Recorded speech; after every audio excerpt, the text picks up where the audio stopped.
સુરત મહાનગરપાલિકા દ્વારા સરકારી આવાસ યોજનાઓના દુરુપયોગ સામે કડક કાર્યવાહી હાથ ધરવામાં આવી છે. તાજેતરમાં શરૂ કરાયેલી વિશેષ તપાસ ડ્રાઈવ દરમિયાન એસએમસીની ટીમે કુલ 4,459 સરકારી આવાસોની ઊંડાણપૂર્વકની ચકાસણી હાથ ધરી હતી. આ તપાસમાં ચોંકાવનારી હકીકત સામે આવી છે કે આમાંથી અનેક ફ્લેટ ભાડે આપવામાં આવ્યા હતા, જ્યારે કેટલાક આવાસો લાંબા સમયથી બંધ અને ઉપેક્ષિત હાલતમાં જોવા મળ્યા. સરકારી આવાસો સમાજના આર્થિક રીતે નબળા વર્ગો માટે સબસિડી ધોરણે ફાળવવામાં આવે છે, પરંતુ કેટલાક લાભાર્થીઓએ આ યોજનાનો ગેરલાભ ઉઠાવીને પોતાના નામે ફાળવેલા આવાસો ભાડે ચડાવી દીધા છે, જે સંપૂર્ણપણે નિયમોની વિરુદ્ધ છે. એસએમસી સૂત્રો અનુસાર આવા કિસ્સાઓમાં ગંભીરતાથી લેવામાં આવી રહ્યા છે. નગરપાલિકાએ સ્પષ્ટ ચેતવણી આપી છે કે સરકારી આવાસ ભાડે આપવાની પ્રવૃત્તિમાં સામેલ વ્યક્તિઓ સામે કાયદેસરની કાર્યવાહી કરવામાં આવશે. આ કાર્યવાહીમાં સીધી પોલીસ ફરિયાદ દાખલ કરવાથી માંડીને સંબંધિત આવાસ પરત લેવા સુધીના સખત પગલાઓનો સમાવેશ થાય છે. એસએમસીના નિયમો અનુસાર ફાળવણી પત્રમાં સ્પષ્ટ જણાવાયું છે કે આવાસનો ઉપયોગ ફક્ત સ્વરહેણાંક માટે જ કરી શકાય અને તેને ભાડે, લીઝ અથવા અન્ય કોઈપણ રીતે ટ્રાન્સફર કરવાની મનાઈ છે.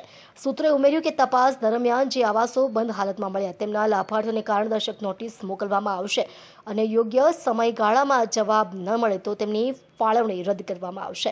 આ ઉપરાંત ભાડે આપવામાં આવેલા આવાસોના કિસ્સામાં ભાડૂતો અને માલિક બંને સામે કાર્યવાહીનો ગાળો ખોલવામાં આવશે. એસએમસી કમિશનરે જણાવ્યું કે સરકારી આવાસ યોજનાઓનો હેતુ જરૂરિયાતમંદોને ટૂંકા ગાળા માટે રહેણાંક સુવિધા પૂરી પાડવાનો છે, તેને વ્યાવસાયિક રીતે ભાડે આપીને આવકનો સ્ત્રોત બનાવવાનો નહીં. અમે આ ગેરરીતિઓને બરદાસ્ત નહીં કરીએ. નાગરિકોએ પણ પોતાના વિસ્તારમાં કોઈ સરકારી આવાસ ભાડે આપવાની કોઈ પ્રવૃત્તિ જોવા મળે તો એસએમસીને જાણ કરવા અપીલ કરવામાં આવી છે. આ ડ્રાઈવને આગામી દિવસોમાં વધુ વિસ્તારોમાં વિસ્તારવાની યોજના છે, જેથી તમામ ગેરકાયદેસર કબજેદારો અને ભાડે આપનારાઓ સામે કાર્યવાહી કરી શકાય. સુરત મહાનગરપાલિકા દ્વારા પ્રધાનમંત્રી આવાસ યોજના હેઠળ બનાવેલા સુમન આવાસમાં લોકો દ્વારા મને ફરિયાદ મળતા કે દરેક આવાસમાં લોકો જેને મકાન લાગેલા છે તે મકાન લોકો ભાડે આપીને આર્થિક લાભ લે છે. એના માટેની મને ફરિયાદ મળતા હું દરેક ઝોનના જે તે અધિકારી, લાગત અધિકારીને આ બાબતની જાણ કરતા તમામ ઝોનમાં દરેક આવાસોમાં ભાડુઆત રહે છે તે બાબતની સર્વેની કામગીરી હાથ ધરવામાં આવી છે. જેમાં હાલમાં મારી પાસે જે આંકડા છે તે મુજબ રાંદેર ઝોનમાં હાલમાં અત્યારે 3 જગ્યા પર એ લોકોએ સર્વે કરેલું છે. જેમાં સૌથી વધારે જે ફરિયાદ છે તે સુમન ચંદન જહાંગીરપુરા વિસ્તારમાં છે. તેમાં ગઈકાલે એ લોકોએ 1252 ફ્લેટ ચેક કરતા તેમાંથી લોકો તાળું મારીને બંધ હોય એવા 600 ફ્લેટ છે. ભાડુઆત 70 છે.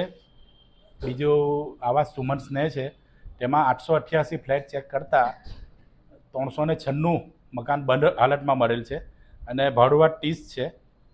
તે રીતે સુમન મુદ્રામાં સર્વે દરમિયાન ફ્લેટ ચેક કરતાં 1221, તેમાં બંધ હાલતમાં 429 છે અને 75 ભાડુઆત માલુમ પડેલ છે.